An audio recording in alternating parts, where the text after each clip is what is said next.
Assalamualaikum warahmatullahi wabarakatuh. Sampurasun. Kembali lagi bersama saya Raden Nurjati, pendiri Padepokan Siliwangi. Ya teman-teman, malam ini saya bersama siapa? Samsul Marif. Samsul Marif.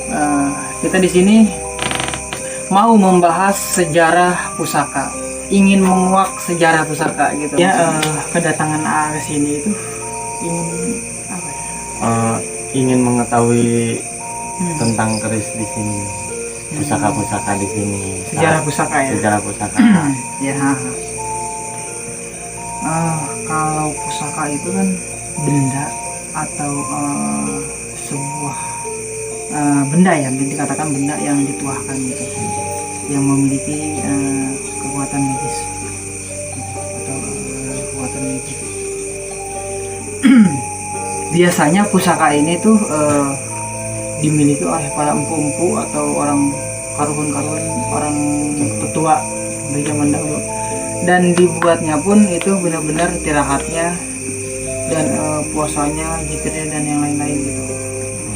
Jadi tidak seperti mungkin orang-orang di luar sana mengetahui perkakas atau jenis pusaka gitu kan, dibuatnya di tempah-tempah atau gitu ya. Jadi zaman dulu ini ya teman-teman, pusaka ini tuh dibuatnya dikatakan pusaka keris. Pusaka keris ini dibuatnya itu lengkupannya melalui tangan, dan banyak siloka dan artinya gitu. Jadi semata-mata orang zaman dahulu itu atau karuhun kita itu membuat sebuah pusaka, jenis apapun itu, kujang, keris, perkakas apapun itu ada cirinya gitu, ada maknanya gitu. Oh iya. yang saya mau tanyakan itu tentang pusaka yang ada di belakang saya. Oh iya. Gimana nih? Kenapa ambil aja? Nah ini dia pusaka. Ya teman-teman, ini salah satu pusaka koleksi dari Padepokan Siliwangi gitu, pimpinan Raden Nurjati gitu. Alhamdulillah kita memiliki banyak pusaka, dan ini mungkin salah satunya pusakanya gitu. Kalau kita flashback ke belakang, jadi sejarah dari keris Karangasem ini. Oh dari Karangasem. Iya. Ini tuh keris Raja Karangasem gitu. Di masa kejayaannya tahun 1894 Masehi gitu. Jadi kalau kita lihat ke belakang, ini kepunyaan Raja Karangasem atau Raja Bali yang keempat gitu. Mungkin secara fisik gagangnya ini dan sarungnya sudah diganti beberapa kali gitu. Tapi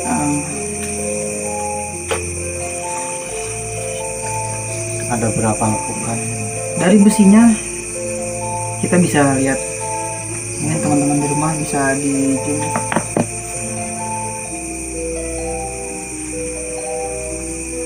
bisa melihat ya teman-teman. Sudah. Dari bahan besinya pun sudah ketahuan lah gitu, bahwa memang ini tuh buatan zaman dahulu gitu. Gagang dan sarung itu sudah diganti beberapa kali. Di sini ada loop 1, 2, 3, 4, 5, 6, 7 loop gitu. Tapi yang diganti itu gagang mainnya aja ya? Karena ini udah diganti beberapa kali karena turun menurun sejarahnya itu. Waktu dahulu, waktu masih belum dimiliki di Padepokan Siliwangi, sejarahnya itu Bandung Lautan Api. Kenapa sejarahnya Bandung Lautan Api? Jadi singkat ceritanya, pas Bandung Lautan Api itu ada salah satu rumah yang tidak terbakar. Atas izin Allah ada keris ini di dalam rumah itu gitu. Ya ini keris Karangasem. Coba tarik saatnya ada keris ini dengan Ya. izin Allah rumah itu tidak terbakar. Gitu. Nah yang saya pertanyakan kan semua orang identik kalau megang keris itu nama bertolak belakang sama Musyrik, agama, gitu ya. musyrik atau bagaimana gitu. Gimana penjelasan? Gitu. Kalau menurut Raden sendiri, kata orang-orang Raden itu mempunyai banyak banget pusaka. Iya, saya akui memang banyak gitu kan. Kata orang-orang musyrik lah, apalah segala macam gitu. Ya, gini sih ya. Kalau musik dan tidaknya itu tergantung niat kita. Jadi gini, ini bukan sebuah benda yang kita tuhankan. Ini bukan sebuah benda yang kita yakinkan, gitu. Tetapi jikalau kita melarikannya ke sebuah media, itu nggak jadi masalah. Gitu maksudnya gini. Yang terpenting selagi kita tidak meyakinkan atau menuhankan suatu benda selain Gusti Allah, gitu kan. Itu menurut saya pribadi ya mana-mana aja gitu. Intinya gini. Saya kenapa banyak pusaka? Saya hobi koleksi, gitu. Hobi mengumpulkan atau mengoleksi pusaka-pusaka dari penjuru-penjuru Nusantara. Merawat pusaka-pusaka yang dari dahulu itu. Jadi gimana ya? Biar tidak punah gitu. Nah yang saya pertanyakan Raden, maaf ya, Ya. kan Raden hobinya mengkoleksi Ya. keris. Saya sebagai orang awam gitu ya, namanya mengkoleksi barang antik kan takut juga gitu kan. Nah kalau pikiran orang awam gitu kan lebih baik saya ngoleksi mobil Mercy atau mobil BMW gitu kan.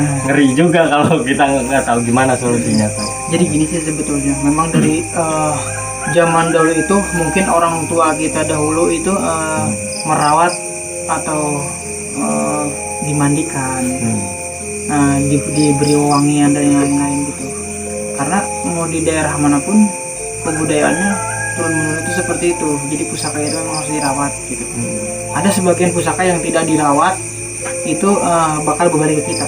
Karena gini, dibuatnya pusaka itu dengan tirakat yang luar biasa juga. Nggak sembarangan. Nah itu dia, pasti otomatis atas izin Gusti Allah adalah sebuah energi atau kekuatan di dalam pusaka ini gitu. Karena dengan tirakat orang-orang terdahulu, orang-orang para inilah gitu, leluhur yang benar-benar taat banget ibadah gitu. Nah yang lebih tahu lah dibanding kita. Faknya di pusaka mungkin seperti itu. Jadi yang saya ketahui di sini dan yang saya sering lakukan juga di Padepokan Siliwangi ini, kita di malam-malam tertentu atau di bulan-bulan tertentu kita ada acara ritual memandikan pusaka, gitu. Karena memang itu kan turun temurun sejarah dari karuhun kita gitu. Tidak bisa kita hilangkan atau yang lainnya. Karena kenapa? Bebersih gitu. Bebersih pusaka ini bebersih gitu. Apalagi bulan Maulud gitu. Mungkin di daerah-daerah manapun sama seperti itu. Udah jadi Gitu. tradisi ya. Ya. Jadi saya tekankan lagi sekali lagi, kemusyrikan seseorang itu tidak bisa dilihat atau ditentukan dengan manusia. Jadi gitu. Jadi sebetulnya mau apapun, jangan pun pusaka. Jika kita meyakinkan suatu benda selain Gusti Allah, itu akan mendatangkan kemusyrikan. Jangan pun keris, benda apapun seperti itu. Tapi kalau kita melihatnya sebuah media, gitu kan, sebuah media gitu, pelantara, gitu. Makanya ada pemahaman juga gitu. Makanya mungkin kalau manusia atau orang-orang di luar sana yang nggak paham faknya pusaka seperti apa dan keyakinan si orang itu seperti apa, ya kalau mereka lihat secara sampul mungkin iya, mereka mempunyai mindset sendiri, mereka mempunyai pikiran sendiri gitu. Tapi kita tidak bisa apa ya, orang itu semuanya harus percaya apa itu nggak bisa, itu terserah mereka. Penjelasan bagi orang awam ya, kayak saya orang awam. Iya. Dan di samping saya ini ada pusaka pedang naga ya. Pedang naga. Ini asalnya dari mana? Ini asalnya itu dari Baduy, Banten. Gitu. Ini sebuah pedang. Ini bisa dilihat ya. Dari Banten ini. Ya, dari Banten. Sebetulnya banyak juga. Tuh, ada beberapa, mungkin ini hanya sebagian yang bisa. Itu datangnya ke sini ada yang nganterin apa gimana caranya? Jadi gini, saya mendapatkan dari mana sih semua pusaka itu, gitu kan? Pasti ada pertanyaan seperti itu. Gini, saya mendapatkan pusaka itu dari orang-orang, dari tamu-tamu saya, gitu kan? Mungkin ada pertanyaan ya, dari mana sih saya mendapatkan pusaka-pusaka gitu kan? Mungkin lebih santainya kita sambil ngerokok aja ya, nggak apa-apa. Terima kasih. Mohon maaf ya bagi yang nggak ngerokok. Yang ngerokok dulu deh, biar lebih santai. Ya, biar lebih relax. Ya.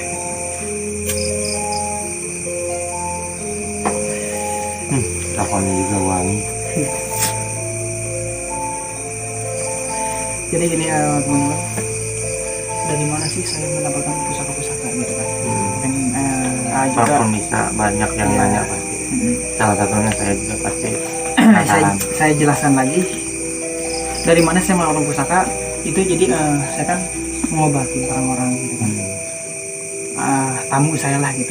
Sebagian pusaka yang kita miliki itu dari tamu-tamu kita, misalkan seperti ini.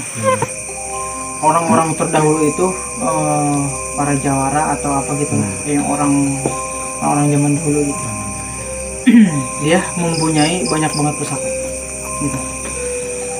Dan dia kayaknya pusaka tersebut itu tidak diurus atau apalah gitu. Apa karena gak ngerti apa gimana? Mungkin udah sudah tuanya usia dan sudah nggak bisa ngurus pusaka lagi gitu. Nah, dihibahkanlah ke Padepokan Siluang ini atau ke saya pribadi ya itu. Nah, dan ada beberapa pusaka yang saya ambil melalui mimpi gitu. Mimpi juga? Mimpi juga. Saya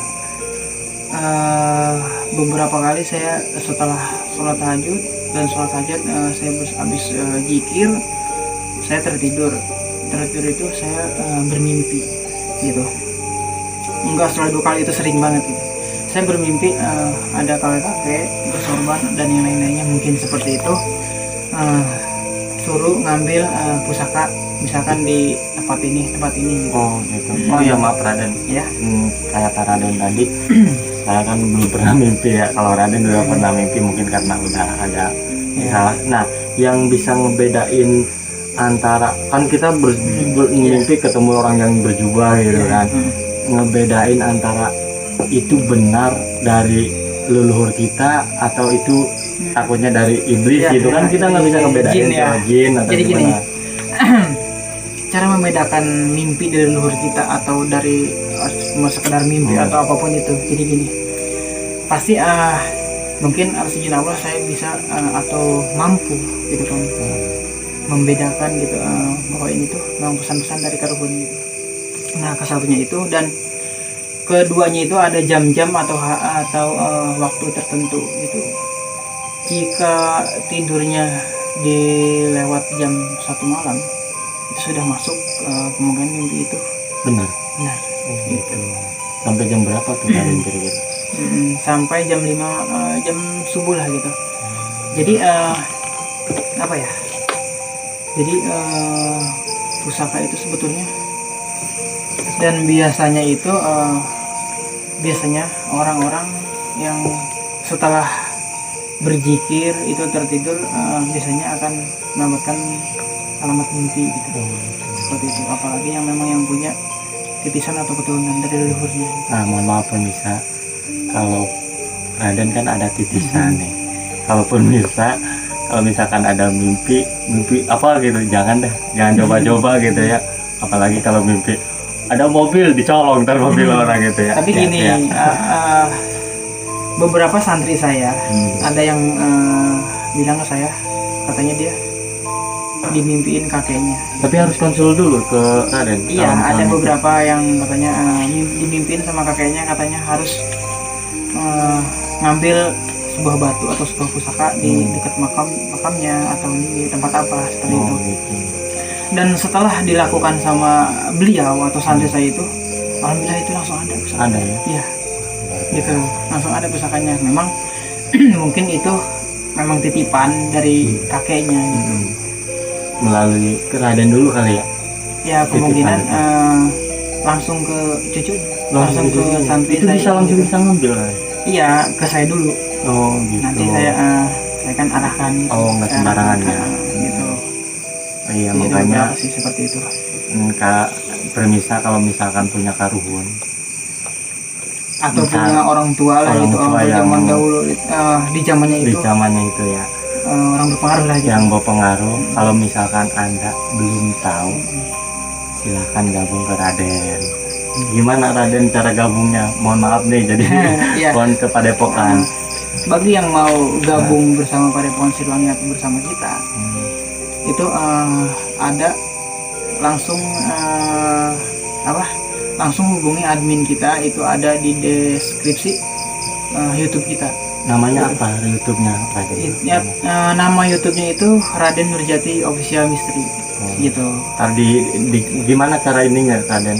Lebih detailnya apa ngecat di DM-nya atau gimana? Kan itu di Ada deskripsi nomornya? itu kan ada konsultasi gitu kan.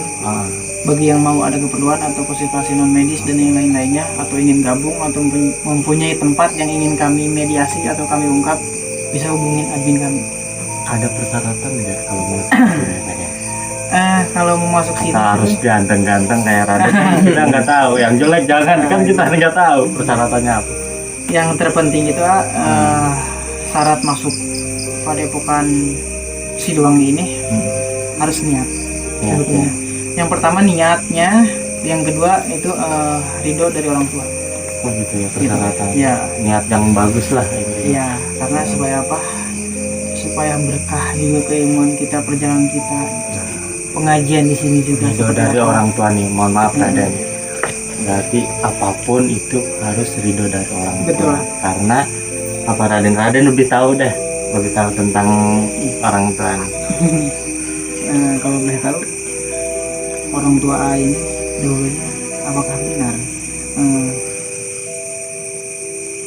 sosok ulama yang berpengaruh di zamannya? Luar biasa. Kata orang sih begitu Karena Raden. iya teman-teman, saya melihat Arif ini ada yang mendampingin atau saya melihat dia itu ada di sebelah dia ada sosok berjubah putih dan memakai udang-udang. Itu siapa kalau boleh tahu?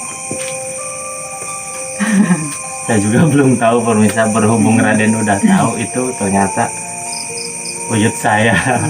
Makanya dari itu saya Kalau boleh tahu di daerah mana itu? di daerah Rumpin. Rumpin. Oh, Daerah Rumpin. Rumpin. Katanya sih ulama. Yang Tapi saya ketahui sih daerah Rumpin itu memang sangat masih kental sekali ya. Kental sama banget, mistis itu, kental apalagi apa ya? Banyak ulama-ulama gitu dahulunya. Sampai sekarang seperti itu. masih alhamdulillah. Masih. Gitu. Oh iya Raden, saya mau nanya ini nih. Visi misi Padepokan itu apa sih? Sebetulnya gini ya. Visi misi Padepokan ini tuh mengenalkan generasi muda, bahkan bukan hanya generasi muda ya, kalangan muda dan tua pun gitu. Maksudnya mengenalkan generasi kita ini kepada budaya Nusantara, kepada sejarah-sejarah gitu. Lebih ke sejarah ya. Ya. Dan ada pembelajaran al-hikmah, asrol, dan alat musik tradisional dan tarian musik tradisional gitu. Nah, visi misi Padepokan ini sebetulnya mengenalkan generasi muda, bahkan bukan hanya kalangan muda ya atau generasi muda, kalangan tua dan yang lainnya pun mengenalkan generasi kita ini kepada budaya Nusantara ini dan sejarah gitu. Di samping itu juga kita ada pembelajaran asal, al-hikmah dan musik tradisional dan tarian musik tradisional gitu. Jadi gini, kenapa sih budaya itu harus dilestarikan. Karena menurut Raden Nurjati ini atau menurut saya pribadi, budaya itu adalah identitas bangsa gitu. Budaya adalah identitas bangsa. Jikalau budaya sudah tidak dilestarikan atau tidak diajarkan sama generasi kita seterusnya, Siapa akan lagi? hilang. Dan siapa lagi kalau bukan kita? Jadi para pemirsa, pemuda-pemuda daripada nongkrong nggak karuan atau mabuk-mabukan, dengan kita duduk di sini bareng-barengnya begitu ya Raden ya. Ya karena gini, apa ya? Kalau kita tidak melestarikan, anak cucu kita nanti bakal lupa budaya asli Nusantara itu seperti apa. Dan dahulunya tuh ini tanah ini kerajaannya seperti apa, dan tanah Pasundan itu kerajaannya seperti apa dan gimana nya nggak tahu, gitu kan.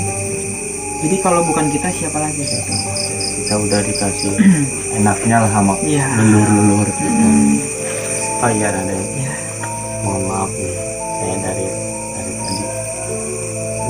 lihat pusaka Semakin ini penasaran ya. semakin penasaran banget nih.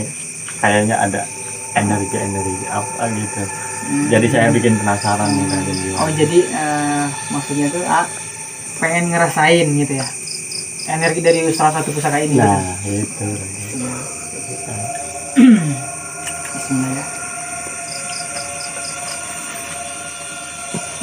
Tangannya bisa di ini. Bisa ada ini. dan ngeri-ngeri juga nih. Jujur ya, maksudnya ungkapkan apa yang dirasa gitu.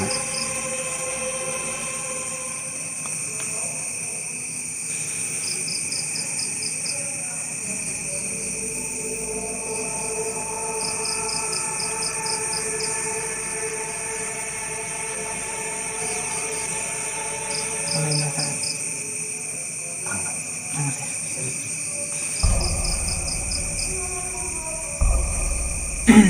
Padahal ini cuaca dingin, Lagi di dingin. Bogor dingin, tapi angin. Ini salah satu eksistensi atau sebuah energi yang ada di keris ini gitu. Biasanya yang orang-orang mengatakan panas, dingin dan yang lain-lainnya, tergantung pengetesan ke orang-orangnya seperti apa gitu.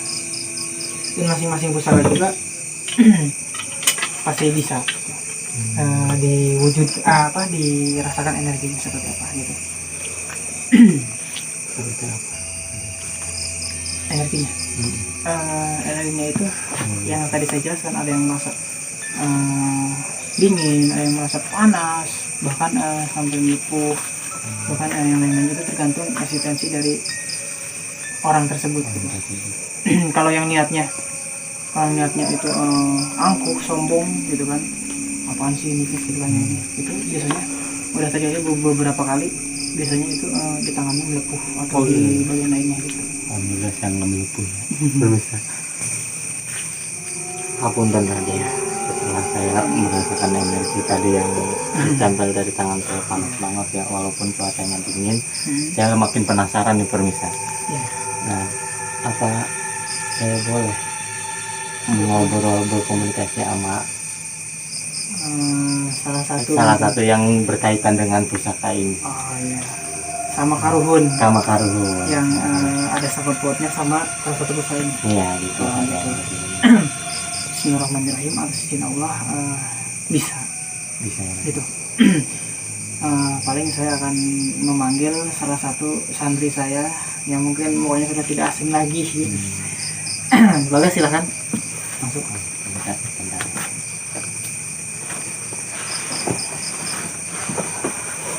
Sampurasun. Sampai. Sampai. Kang Bagas. Apa kabar sehat? Alhamdulillah. Ini namanya Kang Bagas. Ya teman-teman, mungkin sudah tidak asing lagi ya mukanya, sang mediator favorit kita. Yang ganteng. Ya gitu. Jadi kalau memang pengen berkomunikasi dengan sosok Karuhun yang ada sangkut pautnya sama salah satu benda pusaka ini gitu, melalui mediator Bagas Ya. gitu. Bagas, jadi gini, siap ya? untuk dirasukan ini pengen berkomunikasi gitu ngobrol gitu. Insya Supaya Allah. karena ini semakin penasaran dan Penasaran. semakin menggali juga tentang sejarah pusaka seperti apa gitu. Memilih pusaka yang mana? Kayaknya saya lebih ke Yang ini. iya. Oh, tertarik ya. Tertarik ini kayaknya. Kalau itu kan saya udah ngerasain panas. Iya. Kalau ini belum ya? Belum. Ya.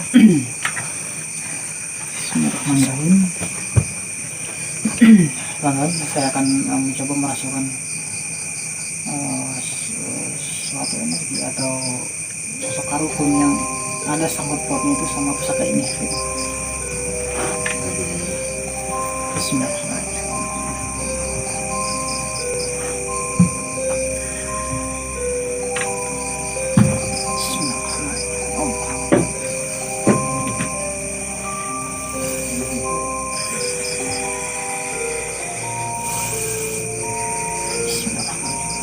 Masuk.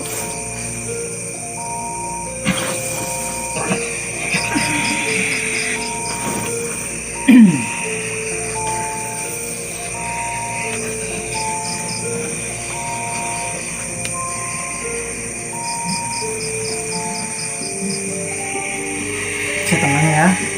Bisa tenang.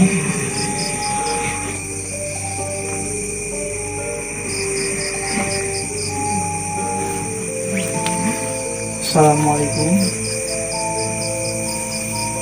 Waalaikumsalam warahmatullahi wabarakatuh. Sampurasun. Rampes. Salam samping rahayu. Salam nama budaya rahayu. Rahayu. Jadi gini Ki, ada orang atau ini pengen atau maulah gitu, mau berkomunikasi atau ingin tahu sejarah pusaka pedang naga ini seperti apa atau gimana gitu pembuatannya dahulunya. Samun. Ya. Tina adik. Hmm. Ya dijian. Jadi aku yang membuatnya dulu. Samun. Terus dipeganglah sama manusia gitu ya, sama orang gitu ya. Jadi gimana Ki dibuatnya pusakanya itu? Mungkin Ki tidak sembarangan ya gitu, Tidak sembarangan. Heeh. Tidak semua orang bisa. Iya, seperti pusaka seperti Heeh. itu. Seperti apa Ki ya? Dibuatnya itu seperti apa gitu? Dia dari lempengan-lempengan meteor.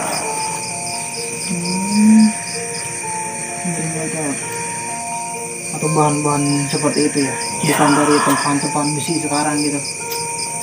Berbeda sekali Apakah ada tirakatnya atau caranya gitu caranya. yang harus dakwam sebelum pembuatan pusaka ini gitu?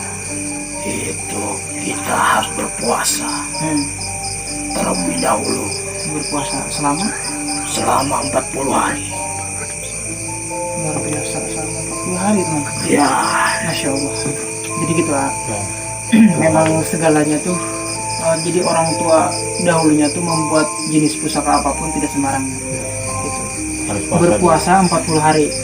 Dan apakah ada memandikannya sampai berapa mata air apa gimana gitu? Apa tidak ada? itu ada dalam 7 mata air. 7 mata air. Yang ada di mana? Itu di Banten. Banten ya. 7 mata air di Banten. Masya Allah, benar luar biasa ya. Jadi orang zaman dulu tuh bener-bener gitu membuatnya tuh. nggak sembarangan. Makanya kenapa ada energinya yang tadi rasakan gitu. Apalagi yang mau tanyakan silahkan. Mungkin itu aja Raden. Itu Terima aja. kasih. Makasih ya Ki. Mungkin itu aja gitu kan. Yang Samun, sami-sami. iya karena penasaran juga dan ingin tahu gitu kebenarannya seperti apa gitu. Dan teman-teman di rumah juga pastinya penasaran gitu. Ya sudah, Saya ucapkan terima kasih ya Ki, sudah mau berkomunikasi dengan kami. Sami-sami. Ya, Aki sekarang boleh keluar dari tubuh mediator kami. Sampurasun. Salam Rahayu.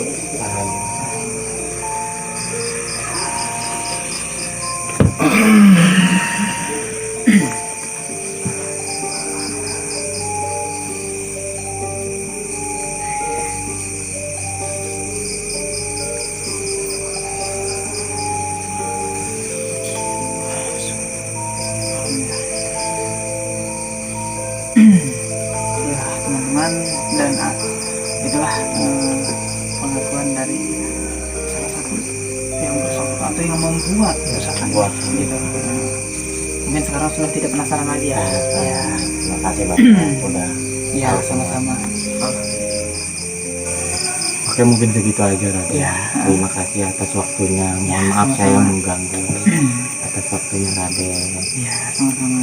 Ya teman-teman, mungkin cukup sekian perbincangan atau ngobrol-ngobrol santai kita gitu. Oke, permisa. Di sekian dulu dari kami. Jangan lupa subscribe dan komen, share, dan jangan lupa klik loncengnya yang di Iya. bawah ini ya, teman-teman. Terima kasih banyak. Salam Rahayu, Sampurasun. Terima kasih Raden. Iya.